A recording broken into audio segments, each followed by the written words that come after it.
Buenos días.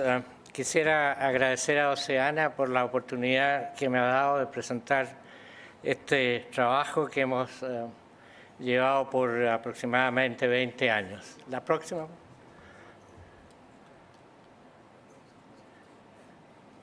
El problema del uso de antimicrobianos en la crianza industrial de animales para consumo humano es un problema que tiene una historia de aproximadamente 60 años y comenzó en Inglaterra cuando investigadores microbiólogos se dieron cuenta que el uso de antimicrobianos en la crianza de ganado ovino aumentaba la frecuencia de salmonelosis resistente a los antibióticos en la población humana.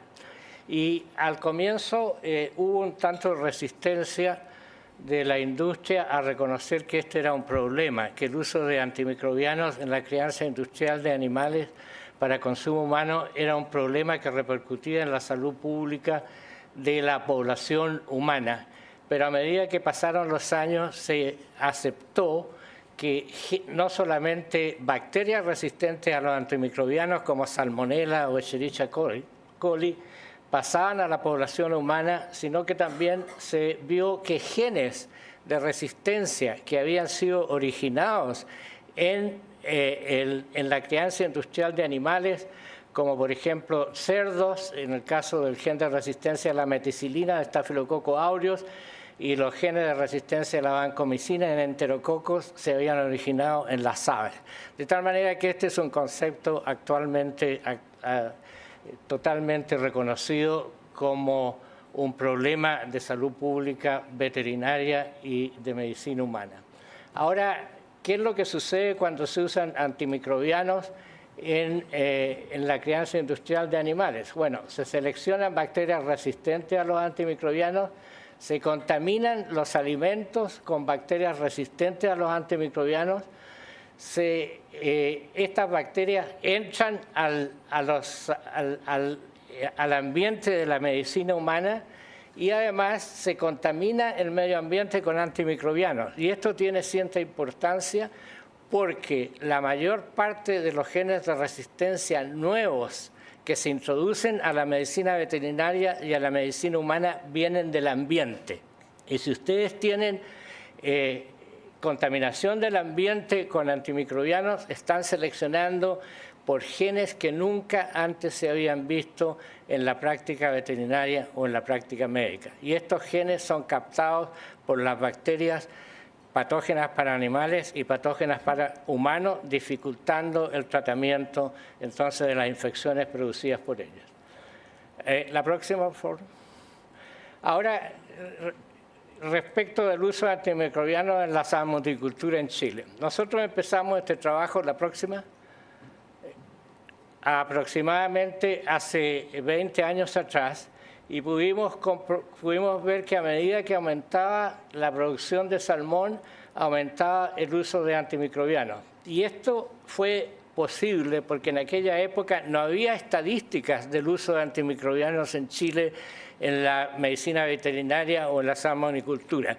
Pero esto fue posible obtener estas cifras gracias al trabajo pionero del profesor Humberto Dols de la Universidad Austral, quien era asesor del Ministerio de Salud Pública y era asesor del Instituto de Salud Pública.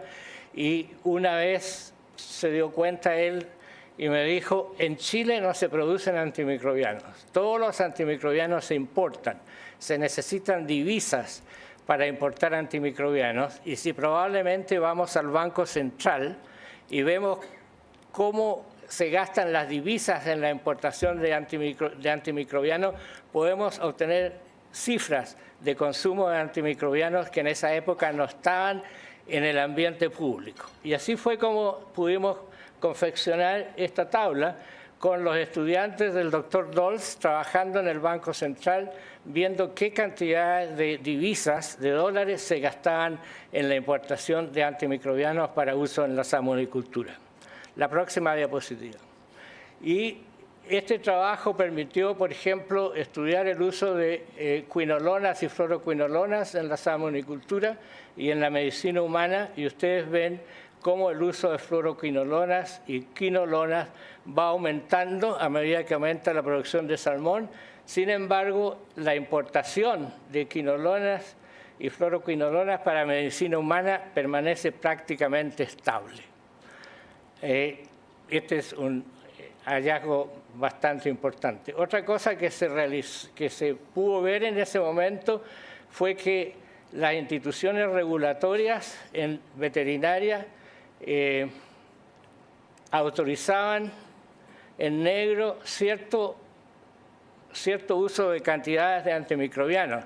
Sin embargo, las que se importaban eran mucho más y aún se estaban utilizando. O sea que la regulación del uso de antimicrobianos tenía muchos problemas, ya que no captaba todo el uso que se estaba usando en la actividad. Y eso también es bastante importante. La próxima. Y de esta manera, con el profesor Dolz y su grupo de estudiantes, pudimos ver que del año 98 al 2015 se usaban estas cantidades de antimicrobianos, la mayor parte en la salmonicultura del salmón. Y una cosa importante a destacar es que el mayor uso de antimicrobianos en Chile está en la medicina veterinaria y en la salmonicultura, ya que el uso de antimicrobianos en medicina humana es una fracción bastante ínfima del uso de antimicrobianos en el país. Por ejemplo, entre el año 2000 y el 2015 se importó un promedio de 226 toneladas de tetraciclina por año y para medicina humana se importaron solamente 2.5 toneladas. ¿Y por qué esto es importante? Bueno, es importante porque el consumo de antimicrobianos es lo que comanda la resistencia. Y eso es la paradoja que algunos investigadores hablan. Mientras más se usan, más resistencia y se hacen más inútiles. Porque a medida que aumenta la resistencia, su uso, la efectividad de su uso decrece. La próxima. Afortunadamente, alrededor del año 2015-2014, hubo más transparencia en la cifra de antimicrobianos usados en el país y una cosa importantísima fue que se proscribió el uso de quinolonas y de fluoroquinolonas. ¿Por qué esto es importante? Porque las quinolonas y las fluoroquinolonas eran en esa época los antimicrobianos más útiles en medicina humana y se usaban para tratar una serie de infecciones por bacterias gram positivas y gram negativas de manera muy efectiva. Ahora, respecto al florfenicol, nuevamente tenemos acá que en el año 2020 se usaron 364 toneladas para acuicultura, pero en medicina humana se usó 0.1 tonelada de clorfenicol, que es una droga muy parecida al florfenicol.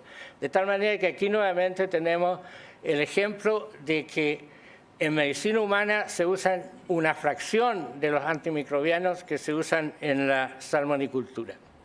Y eso es importante entenderlo porque lo que va a comandar la resistencia a antimicrobianos en el país va a ser el uso en veterinaria y en la salmonicultura. Eso es un concepto fundamental. Ahora, si ustedes se fijan acá, el uso de antimicrobianos en la salmonicultura tiene fluctuaciones. O sea, no se ha controlado totalmente. Hay aumentos del 20%, el año pasado hubo un aumento del 10%. De tal manera que hay un campo aquí para mejorar y disminuir el uso de antimicrobianos en la salmonicultura. La próxima diapositiva. Ahora, ¿cuáles son los efectos de este uso de antimicrobianos en la salmonicultura? La próxima. Bueno, el 80% de los antimicrobianos que se usan en la salmonicultura, en el alimento a los salmones, pasa al ambiente. Pasa al ambiente porque se elimina por las deposiciones y se eliminan por la orina y pasan al ambiente con su actividad antimicrobiana intacta. Y generan en el ambiente entonces la aparición de resistencia y la selección de bacterias resistentes, además que eliminan a todas las bacterias susceptibles, creando un problema que se llama disbiosis, o sea, se altera el componente microbiológico de los salmones, se altera el componente microbiológico del sistema marino y se genera resistencia. Además, los antimicrobianos tienen un efecto que se llama hormético, actúan a concentraciones muy bajas, ya no matando a las bacterias, pero generando una serie de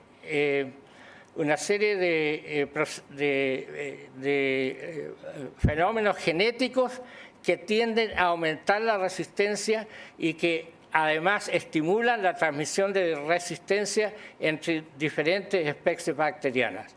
De tal manera que esto es un problema ambiental bastante importante. La alteración en el medio ambiente, en la biodiversidad que producen los antimicrobianos, además, por supuesto, de generar resistencia.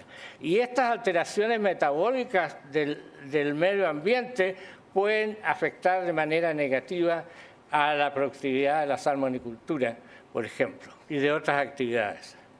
La próxima. Ahora, nosotros hicimos este trabajo con el doctor Bushman de la Universidad Austral y ustedes pueden ver que peces que se encuentran alrededor de las jaulas de salmonicultura contienen residuos de tetraciclina y quinolona que van a ser después consumidos por humanos. Además, se ha encontrado una importante resistencia en los cultivos de choritos, por ejemplo, y además se ha encontrado bacterias resistentes en aves marinas que son capaces de viajar con esta resistencia a otros lugares del país. Incluso hay un trabajo que aves de esta región contienen bacterias resistentes a los antibióticos y migran a los Estados Unidos y a México, llevando la resistencia en sus intestinos. La próxima. Ahora, nosotros hicimos este trabajo también con el doctor Bushman y vimos qué era lo que pasaba en un sitio de acuicultura y en un sitio control que con 3 antibióticos, tetraciclina, ácido oxolínico y florfenicol.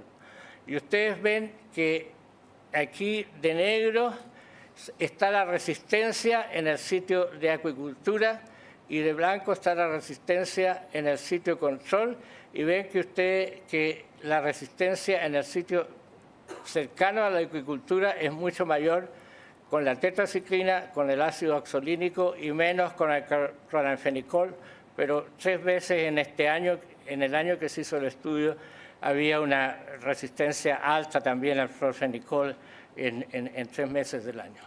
Otra cosa que demostramos es que a medida que uno se alejaba del sitio de acuicultura, había una disminución de la resistencia, como era obvio, pero lo más también importante fue que encontramos residuos de fluoroquinonolas en el sitio de salmonicultura y en el sitio control. Esto indica que los antimicrobianos estaban siendo difundidos desde el área de acuicultura a regiones lejanas, como a 8 kilómetros, que era donde estaba el sitio control.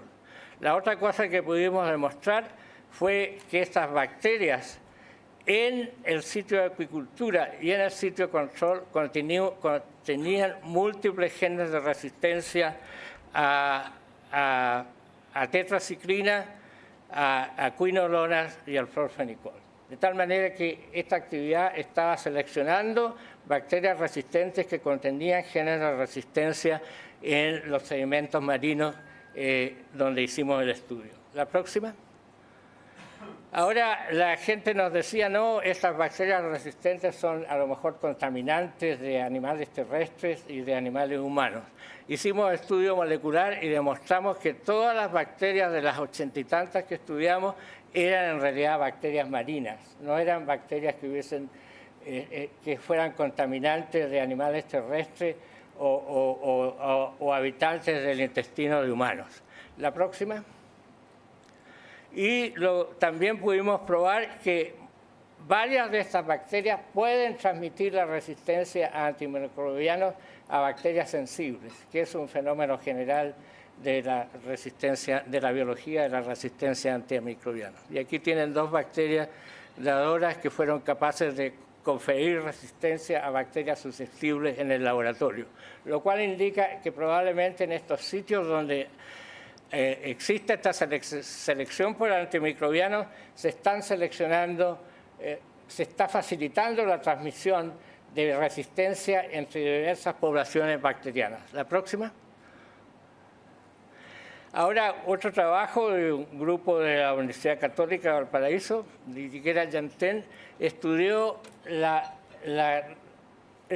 la resistencia en el intestino de salmón y pudieron ver que bacterias del intestino de salmón tenían una resistencia altísima, de 1000 microgramos, por ejemplo, resistencias que uno nunca ve en medicina humana, indicando la presión selectiva que este uso está ejerciendo, no solo en el ambiente, sino también en el intestino del salmón. Y también ellos encontraron diversos genes de resistencia a la tetraciclina, al florfenicol. Ahora hay un estudio reciente publicado por el Premio Nacional de Ciencias de hace algunos meses atrás y sus colaboradores en que demuestran que genes de resistencia al florfenicol están en gran concentración en el ambiente marino alrededor de los sitios de acuicultura. Y lo que es más importante, estos genes están evolucionando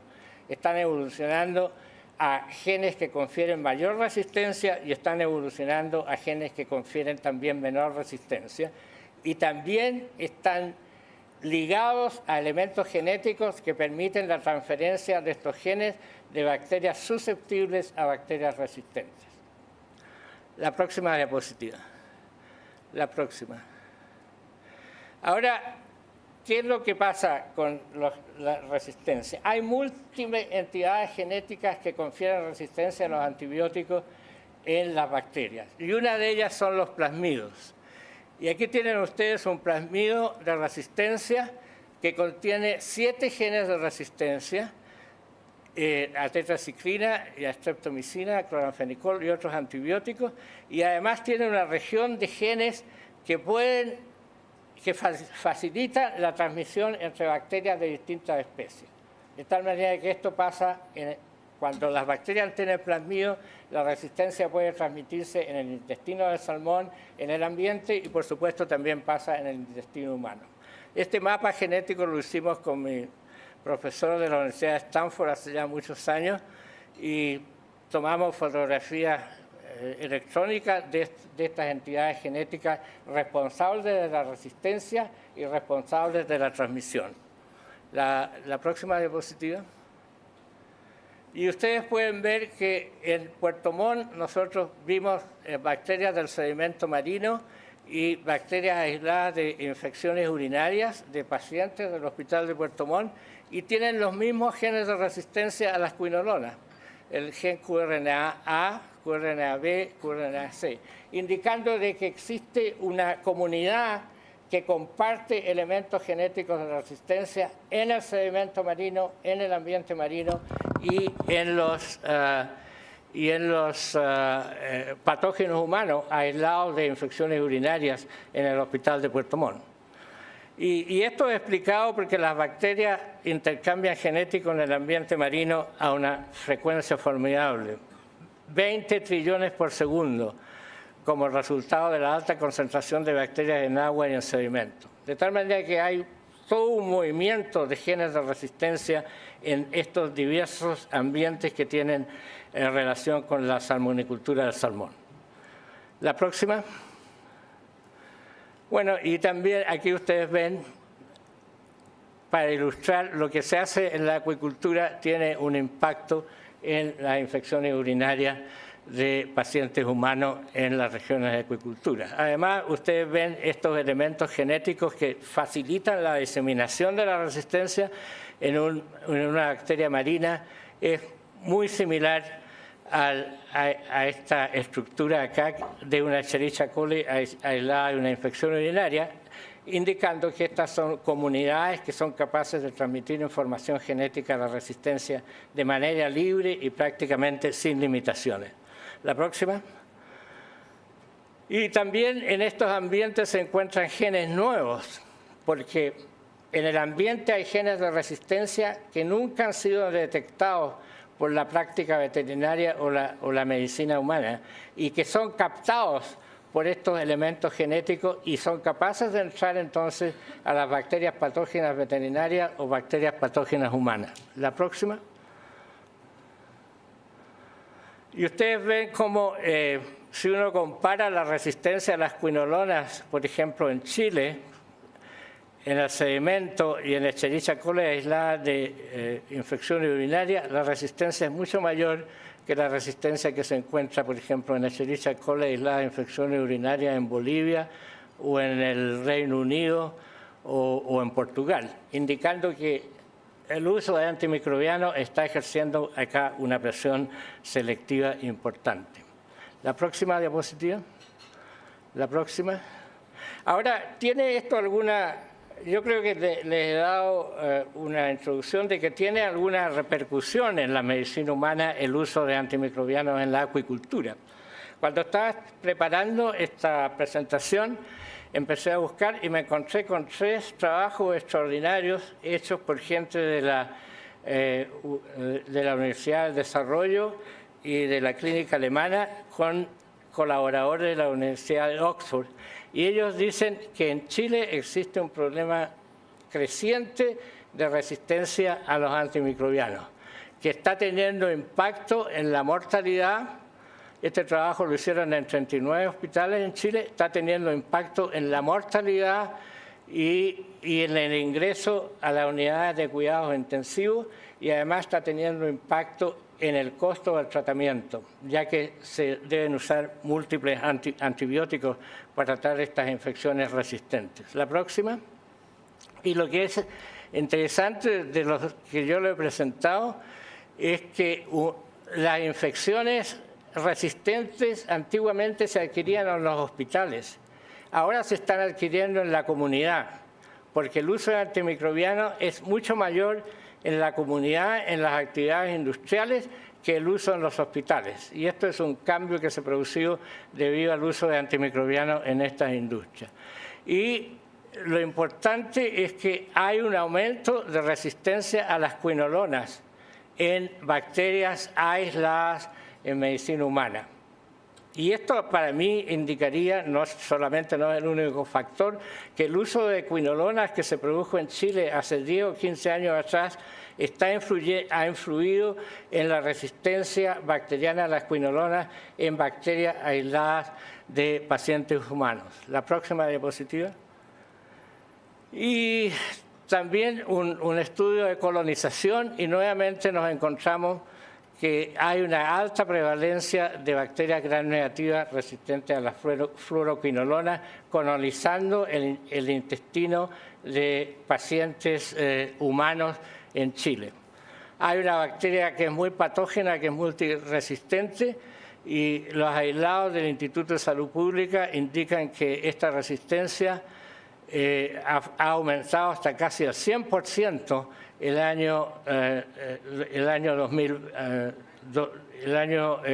2010, y lo interesante es que ha empezado a disminuir.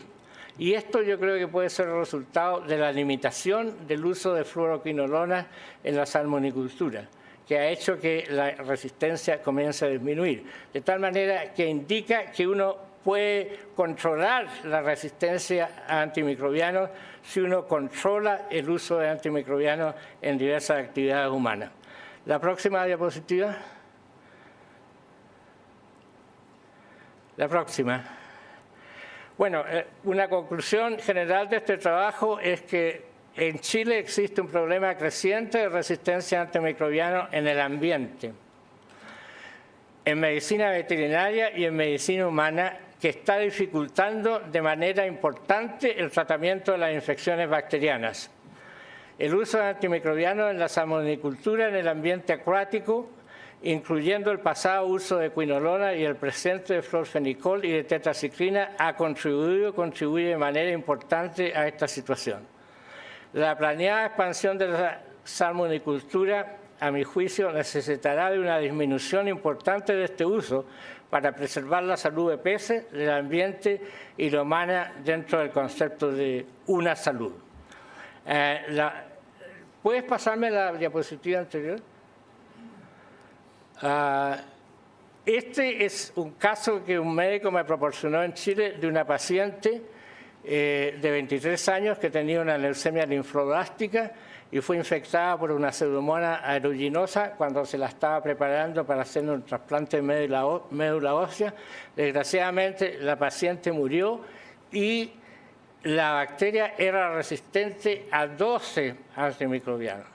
De tal manera que esto demuestra que la resistencia a antimicrobianos en Chile está teniendo un impacto importante en la salud de la población. La siguiente. La siguiente.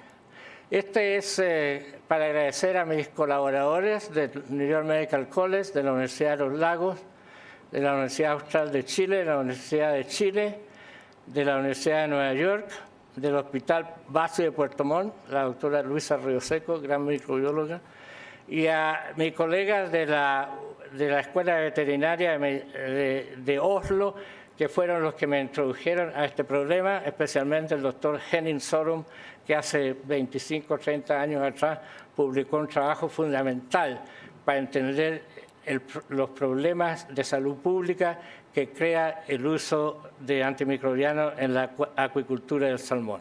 También recibí una beca de la Guggenheim Foundation que me permitió viajar, entre otras cosas, a conversar con el doctor Sorum, y también recibimos dinero del Lenfest Ocean Program del Pew Charitable Trust. Y agradecer también a Oceana, a Terram y Ecoceanos, que en múltiples oportunidades nos han dado información al respecto. Gracias.